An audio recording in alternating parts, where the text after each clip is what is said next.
Bonjour ou bonsoir les amis, je vous accueille aujourd'hui et j'ai le plus grand des plaisirs à vous accueillir pour cette nouvelle vidéo dans laquelle je vais vous présenter deux threads horreur qui sont tous les deux terrifiants. Les deux, vous allez le voir, sont assez différents comme à mes habitudes. Le premier, c'est vraiment ce qui aurait pu se passer, quant au deuxième, c'est ce qu'il s'est passé. Comme, encore une fois, mon habitude dans mes vidéos, mon histoire préférée, c'est laquelle? Eh bien, pour cette vidéo, c'est la première. Je vous laisserai, vous, de votre côté, le soin de revenir en fin de vidéo dans les commentaires et me dire votre histoire préférée. J'aime bien savoir quelle est la préférée, quelle est celle que vous avez préférée, parce que ça m'aide et bien pour les prochaines vidéos à sélectionner le genre d'histoire qui vous plaît. À la fin de cette vidéo, toujours n'hésitez pas, bien si vous l'avez aimé, à liker, à vous abonner et puis à la commenter, à la partager à vos proches. Et puis n'hésitez pas à vous abonner à mon Instagram qui est en description. J'aimerais bientôt faire un épisode spécial vos histoires, les histoires des abonnés, donc ça se passera sur Instagram. On est parti pour la première histoire. Pour cette première histoire, nous allons parler de Nora, une femme irlandaise mais qui a été aux États-Unis pour faire ses études universitaires. Elle dit qu'elle a été aux États-Unis,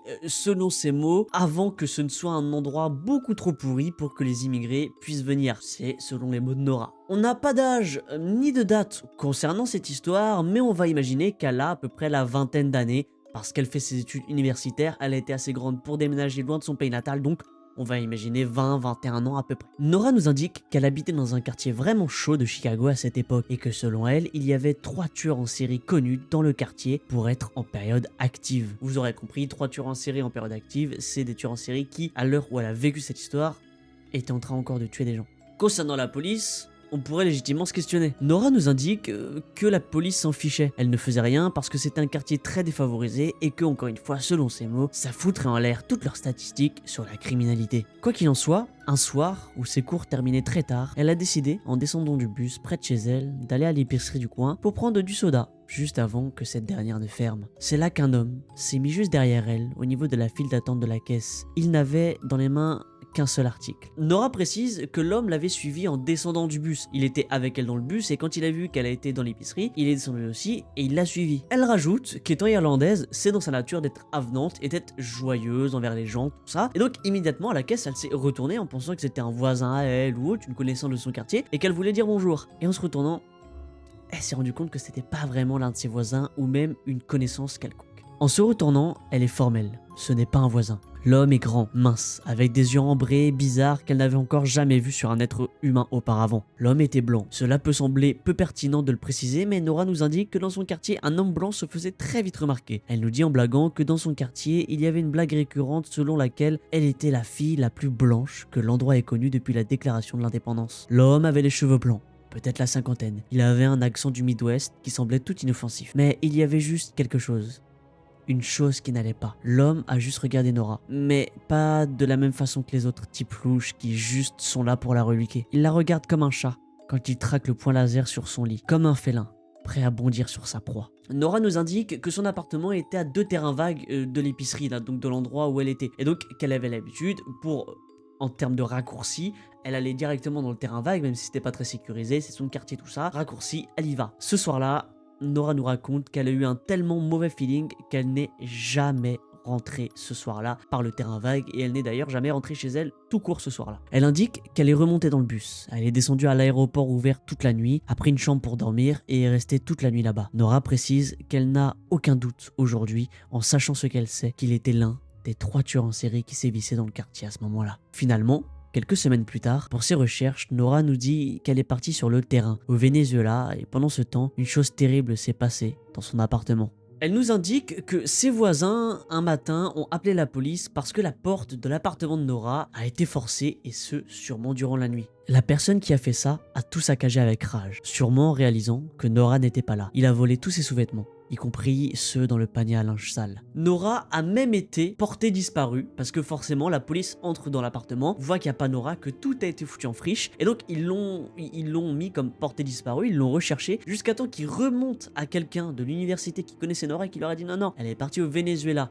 Et donc, ils ont appelé Nora pour vérifier. Finalement, la police à Chicago a tenté donc de contacter Nora personnellement pour vérifier qu'elle soit encore vivante et en bonne santé, pour ensuite lui raconter ce que je viens de vous dire. À cette description, Nora leur parle immédiatement de l'homme dans la cinquantaine rencontré quelques semaines plus tôt dans cette fameuse supérette. Elle leur dit qu'elle est sûre à 100% que ce monsieur n'y est pas pour rien. Elle leur a décrit cet homme vraiment très précisément. Elle indique que quand on rencontre quelqu'un comme lui, on imprime mentalement à quoi il ressemble sans même y faire attention. À cette déclaration, malheureusement, les policiers sont sceptiques. Effectivement, ils sont pas vraiment sûrs que c'est cet homme-là. Eux, de leur côté, ils ont aucune preuve, à part la parole d'une femme qui dit « je suis sûr que c'est cet homme-là ». Donc, ils prennent quand même le témoignage en compte, ils prennent la description en compte, mais voilà, ils sont pas vraiment sûrs que le cambriolage ou autre en question et l'homme sont liés. Mais voilà, au cas où, ils gardent le témoignage. Nora finit en nous disant qu'elle est sûre que ce mec était un tueur en série, que si elle était dans son appartement ce soir-là, elle ne serait pas là aujourd'hui pour nous raconter cela. Elle précise que depuis ce soir, à l'épicerie, elle prenait le soin de ne pas prendre son raccourci au terrain vague et prenait la route avec ses petits trottoirs que très peu éclairés, même si cela prenait environ 3 fois plus de temps pour rentrer chez elle. Elle savait que ce mec avait dû la suivre au loin. Il avait dû imprimer le chemin qu'elle faisait, les alentours et les cachettes, qu'il avait dû tout analyser au millimètre près pour passer à l'action. La seule chose qu'il n'avait pas prévue, c'est que ce qui a sauvé Nora, c'est son fameux déplacement au Venezuela. Elle nous indique que là où elle est sûre que c'était ce mec-là, c'est qu'en fait, de son côté, grâce à son université, elle a pu faire des études en contre-espionnage. Et donc, elle est très douée pour savoir si quelqu'un la stalk, savoir si quelqu'un est derrière elle ou autre. Elle est sûre et certain que ce mec a dû la suivre pour, savoir où elle habite. Parce que, je vous le rappelle, cet homme est blanc, dans un quartier majoritairement où la population est noire, donc les personnes blanches, elle le dit d'elle-même, tu les remarques très très vite. Elle est sûre de ne jamais avoir vu ce mec-là dans son quartier, donc elle sait que ce mec-là ne savait pas où habitait Nora. Donc, ce mec-là a forcément dû suivre Nora pour savoir où elle habitait. Là où elle est sûre que du coup, c'est forcément des tueurs en série de son côté, c'est que malgré toute sa pratique, toutes ses études, toute sa formation en contre-espionnage, elle n'a jamais su, malgré toute sa vigilance, que quelqu'un était en train de la suivre. Elle est donc sûre que c'est quelqu'un qui est doué dans ce domaine-là, qui n'est pas son coup d'essai, qui a l'habitude de faire ça. Donc elle est sûre, elle a un feeling, avec toutes ces preuves-là personnelles, avec tout son feeling personnel, elle sait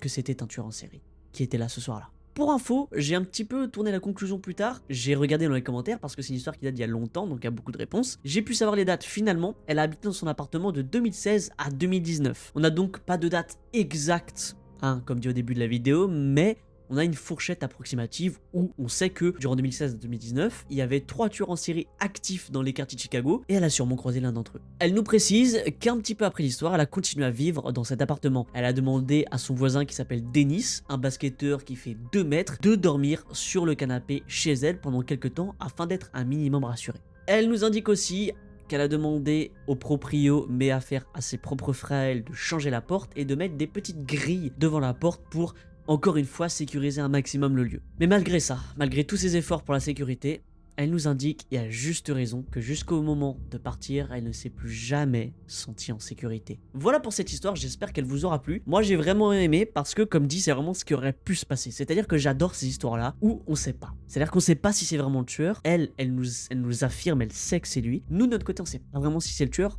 Mais dans tous les cas, on sait que c'est quelqu'un de très mal intentionné. Et on sait pas ce qui aurait pu se passer. En fait, si elle n'était pas au Venezuela ce soir-là, tout est dans l'imaginaire. Moi, je suis quelqu'un qui a beaucoup d'imagination, j'adore essayer d'imaginer les choses, et je peux pas m'empêcher dans ce genre d'histoire de m'imaginer, est-ce que c'est vraiment ce tueur en série-là? Est-ce que c'est lui? Est-ce que machin? Qu'est-ce qu'il aurait fait à Nora si elle était dans l'appartement? Même si on est très heureux que ce soir-là, elle n'était pas dans l'appartement. Bref, j'adore m'imaginer tout ce genre de choses, et c'est ça qui me fait flipper. Quoi qu'il en soit, on est parti pour la deuxième histoire. On est parti pour cette deuxième et dernière histoire, et qui est vraiment ma préférée. J'adore ce genre d'histoire, vous allez voir, parce qu'en fait, on va suivre une jeune fille qui s'appelle Amanda, une jeune femme même, qui est étudiante, et en fait, elle commence son témoignage sur Reddit pour nous dire qu'en fait, elle a connu les threads d'horreur grâce aux threads de Squeezie, et qu'elle a découvert Reddit surtout grâce aux threads d'horreur de Squeezie, et qu'elle a décidé de poster l'histoire que je vais vous raconter aujourd'hui parce qu'elle a vraiment besoin d'aide et de solutions pour essayer de se sécuriser, et elle a besoin de réponses, donc elle a posté pour ça. Ce qui est bien, c'est que vous l'avez vu, la première histoire, c'est une histoire qui se passe aux États-Unis. Là, la deuxième histoire, c'est une histoire qui se passe en France avec une jeune femme française. Donc, à chaque fois, quand c'est le cas, je poste un petit message pour demander l'autorisation de poster sur YouTube. Et j'attends de voir la réponse parce que je veux toujours être poli quand c'est en France, tout ça on sait jamais. Et donc elle m'a répondu bien positivement, je l'en remercie, elle va sûrement voir cette vidéo car elle a demandé le nom de la chaîne. Et donc j'ai pu avoir un petit dialogue avec elle, on en reparlera en fin de vidéo. Mais place à l'histoire, qu'est-ce qui s'est passé pour notre chère Amanda, 21 ans. Amanda est donc une jeune femme de 21 ans, étudiante, et elle vit en France. Elle ne précisera pas la ville pour l'anonymat et je la comprends totalement. En 2023, Amanda emménage dans une toute nouvelle ville, dans le cadre de ses études. Un appartement situé dans une petite résidence pas très loin de sa fac, pratique pour ses fameuses études. Amanda nous précise que son père est le propriétaire de cet appartement qu'il a lui-même acheté en 2023. Vous allez le voir, hein. D'ailleurs vous le voyez dès maintenant, en 2023, c'est très loin comme date, et à raison.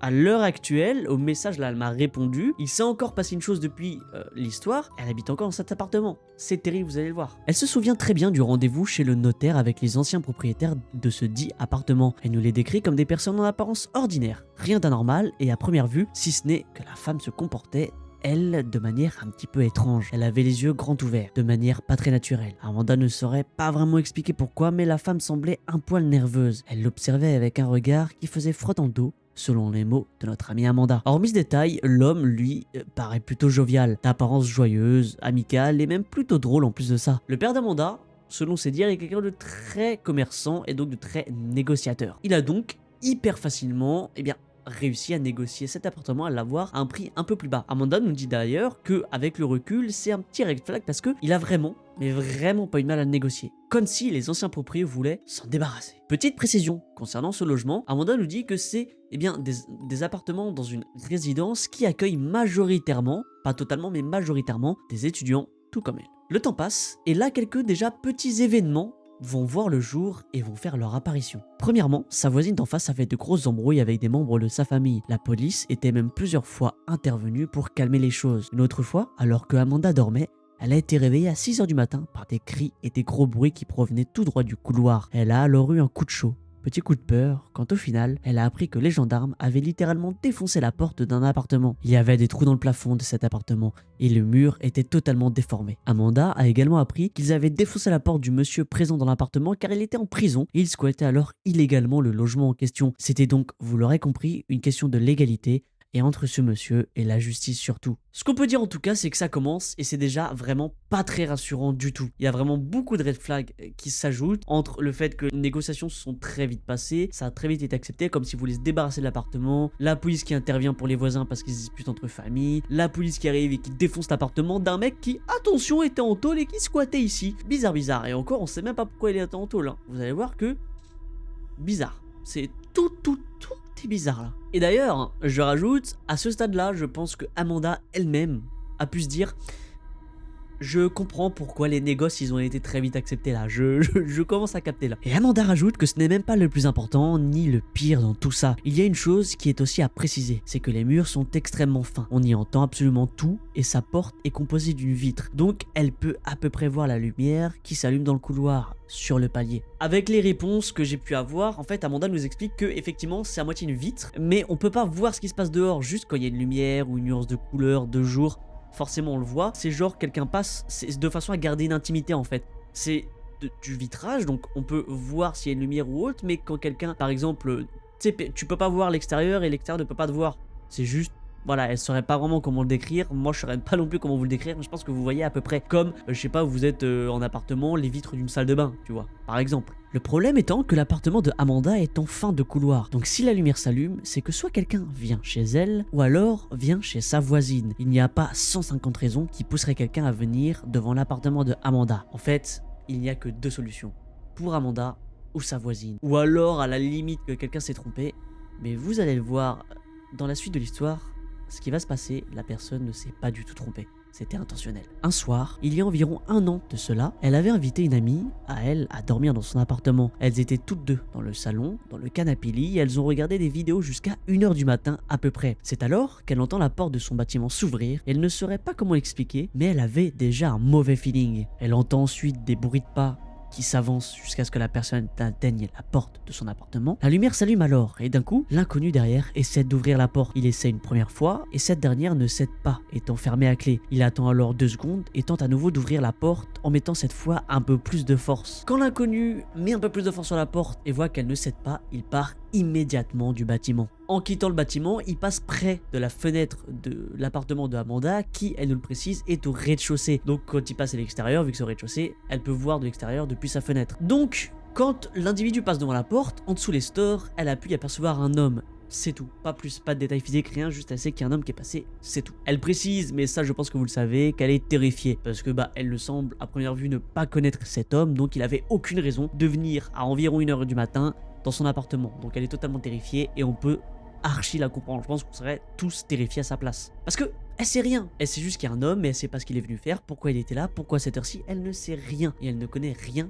de cet homme-là. Amanda a eu peur pendant un long moment. malgré que rien ne se soit passé depuis un certain temps. Néanmoins, il y a une semaine au moment de l'histoire, sa sœur est venue dormir chez elle. Amanda n'était pas présente à son appartement, c'est à cet effet que sa sœur lui envoie plein de messages apeurés, totalement paniquée vers minuit. Elle lui dit encore une fois qu'un inconnu est devant la porte de l'appartement. Encore une fois, a essayé de l'ouvrir, cette fois-ci en trifouillant la serrure, et semblerait-il tenter de rentrer une clé dans la serrure pour essayer d'y ouvrir la porte. Petit couac pour notre cher inconnu, dès l'achat de l'appartement, le père de Amanda a immédiatement eu le réflexe de changer la serrure de la porte. Le GOAT, hein, le daron. Tu le sais peut-être pas, mais avec ton move, tu as probablement sauvé l'une de tes filles. On te félicite tous. T'es un GOAT. Le pire cette fois-ci étant que l'inconnu a forcé et vraiment essayé d'ouvrir la serrure pendant au moins 30 minutes. Alors maintenant, est-ce que c'est le temps réel ou est-ce que c'est le temps estimé? Parce qu'on sait que quand tu as peur, quand tu es terrifié et que quelqu'un est là, ou enfin dans cette situation typiquement, le temps paraît beaucoup plus long parce que t'es terrifié, parce que t'es pas bien. On le sait tous, hein, les week-ends ils passent largement plus vite qu'un lundi. Hein, sentiment du temps, hein, qui peut changer selon la situation dans laquelle on est. Néanmoins, quand on nous dit que ça a duré 30 minutes, même si c'est pas l'heure exacte, ça nous donne un bon indicateur pour dire que ça a duré quand même très longtemps. Encore une fois, le pire dans toute cette situation, c'est que Amanda a appris il y a un an de la part de sa voisine que l'ancien proprio était un proxénète. Des femmes vivaient apparemment dans cet appartement et des hommes allaient et venaient à n'importe quelle heure de la journée car la porte n'était jamais fermée à clé. Amanda ne peut pas affirmer si tout cela est vrai, mais cette fameuse voisine lui a raconté qu'elle a souvent eu des altercations avec cet ancien propriétaire et que ça a été même jusqu'à la justice, ce qui a expliqué la vente rapide de l'appartement. Actuellement, comme je vous l'ai dit, vers le milieu de l'histoire, Amanda vit encore dans cet appartement. Elle est vraiment terrifiée. Elle ne sait pas quoi faire et elle ne sait pas quoi en penser. Elle nous indique que son père va sûrement changer la porte parce que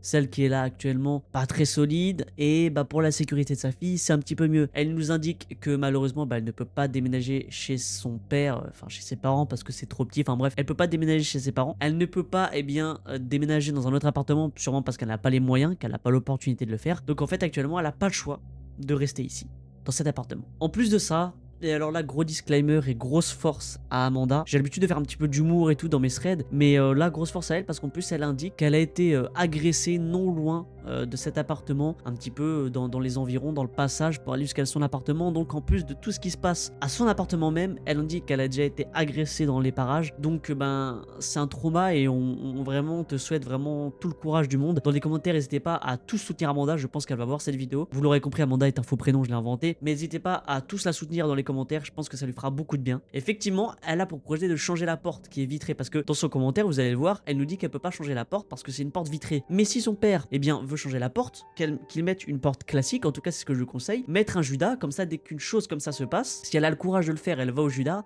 Elle voit la personne, elle le note sur un bout de papier, elle décrit la personne à la police et ça peut peut-être être amené à une arrestation. Et c'est peut-être quelque chose qui peut être amené à la sécuriser un minimum, savoir qu'il y a des gens qui ont été interpellés ou même arrêtés. En tout cas, c'est l'une des solutions que j'ai pu apporter. Si vous avez d'autres solutions en commentaire, n'hésitez pas à lui donner. Vraiment, elle est en cherche de solutions, elle est en quête de solutions, de trucs pour la rassurer. Donc moi, j'ai essayé à mon échelle de lui trouver des solutions, vous n'hésitez pas à le faire aussi. Voilà un petit peu. L'histoire a été postée il y a 15 jours aujourd'hui. Et donc, depuis 15 jours, il s'est déjà passé ça, que ça a été forcé avec un pied de biche. Je pense qu'elle va pas être dans un quartier très rassurant, ce qui est dommage parce que c'est un quartier majoritairement pour les étudiants. Donc encore une fois, on lui souhaite tout le courage du monde. N'hésitez pas encore une fois à lui trouver des solutions dans les commentaires, des solutions qui sont possibles à la hauteur de ce qu'elle est. Je vous rappelle que son père est propriétaire de l'appartement mais pas du bâtiment. Donc si vous, de votre côté, vous avez des solutions, vous savez des petites choses qu'elle peut faire, n'hésitez pas à lui dire en commentaire et elle sera ravie, je pense, de vous lire. Voilà pour les deux histoires, j'espère qu'elles vous auront plu. Moi, encore une fois, j'ai adoré. Nous, on se retrouvera la prochaine fois pour une nouvelle vidéo qui sera cette fois-ci, je vais un petit peu changer, je vais tenter de faire une vidéo sur du true crime. Sur ce, je vous souhaite une très bonne journée, une très bonne soirée, une très bonne semaine et puis je vous souhaite de prendre très bien soin de vous,